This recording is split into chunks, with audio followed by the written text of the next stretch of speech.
Gee, Willy, what's the matter? Tiffany pressing charges for that thing at the kegger? Oh dear, I see. That is serious. Well, what are we gonna do about that? Buy some beer? Oh, a little bit broke, aren't we? Well, you know, beer is not the only alcohol in the world, and perhaps you could even make your own. So what do we have that we could turn into alcohol?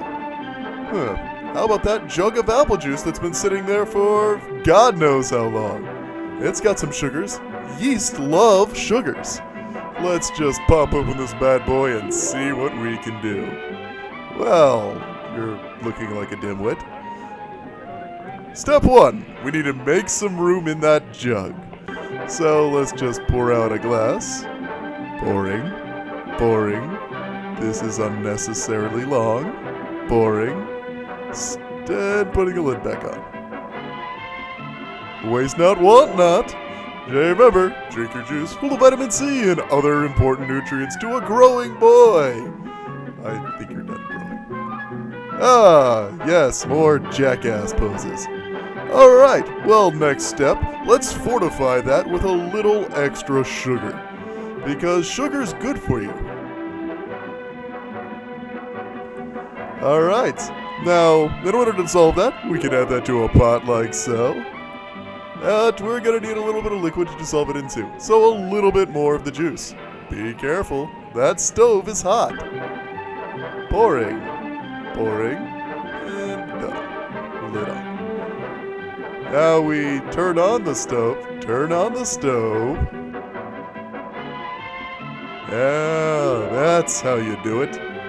Alright, now we just add that back to the jug. Nice and neatly. I really suggest you get a funnel for this one. Yeah, that's how winners do it.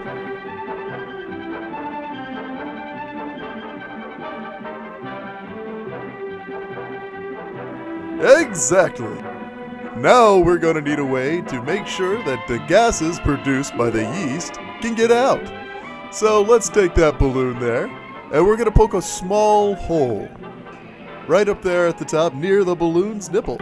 This way, when the balloon expands, it can let gas out. Just a simple solution of 1 part bleach to 10 parts water will help sanitize anything that may come in contact with the cider. Now comes the question of the yeast. We could use a simple bread yeast or a yeast that we bought from a specialty beer shop. The bread yeast will work, but the specialty yeast will produce up to 10% alcohol by volume. Smile, you're a jackass.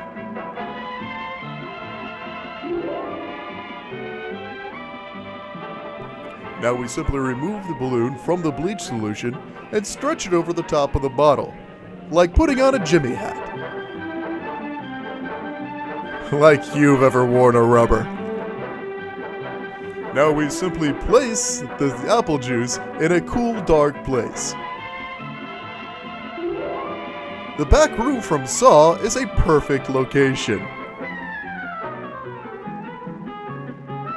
Look at those yeast go.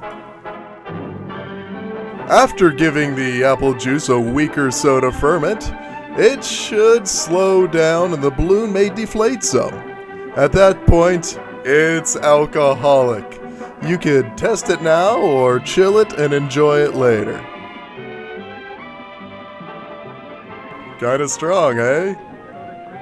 A little astringent. Well, it's alcoholic. Well, you say you want it to be a little bit stronger? Well, there's something we can do. Is that a freezer? Right there. Well, if we just take our apple juice, putting on a cap, and freezing it, like so, leaving it for 6 to 8 hours, it'll become mostly frozen. Now all we have to do at this point is remove the cap, which we saved from another bottle, obviously, flip it upside down, and let it melt. Over the next couple of hours, the alcohol and remaining sugars will melt first, leaking out of the bottle. what you'll have left will be dramatically stronger and a lot sweeter. Still not the best in the world, but it will get you there. Gotta warn you, that stuff is gonna be significantly stronger. Good night, Willy.